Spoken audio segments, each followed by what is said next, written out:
બાળકો દ્વારા બનાવાઈ વિશાળ રિબિન।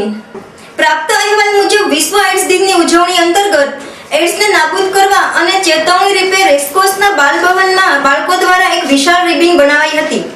આ રિબિન એડ્સનું પ્રતીક મનાય છે અને રંગબેરંગી ફુગ્ગાઓના ઝુમખાઓ આકાશમાં છોડી અને ભારે હર્ષોલ્લાસ સાથે આ એડ્સ દિનની ઉજવણી કરવામાં આવેલ હતી।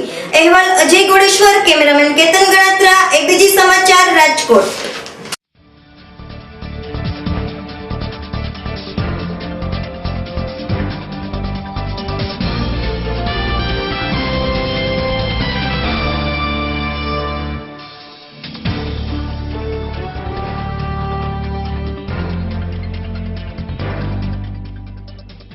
एड्स दिवस આજનો દિવસ સમગ્ર દુનિયામાં જનજાગૃતિનો દિવસ છે અને ખાસ સમગ્ર દેશની સાથે રાજકોટમાં પણ વિવિધ કાર્યક્રમો યોજવામાં આવ્યા હતા, જેમાં રેલી અને વિશાળ રેડ રિબન બનાવવામાં આવી હતી। આજનો અમારો ખાસ વિશિષ્ટ કાર્યક્રમ એ હતો કે આવનારી પેઢીને ફ્રી HIV વર્લ્ડ મળે એટલા માટે એક વિશાળ રેડ રિબન છે હવામાં તરતી મૂકવામાં આવી અને બાળકો દ્વારા જ એ આકાશમાં તરતી મુકાઈ અને ગેસના ફુગ્ગાની મદદથી એ આકાશમાં ઊંચે ગઈ। તો આ અમારો એક સંકલ્પ હતો કે હવે પછીની પેઢીને ફ્રી HIV વર્લ્ડ મળે। આ વખતેનું સ્લોગન પણ એવું જ હતું, ગેટિંગ ટુ ઝીરો, કે હવે આપણે એડ્સને ઝીરો કરીએ। તો આ એક સંકલ્પ હતો।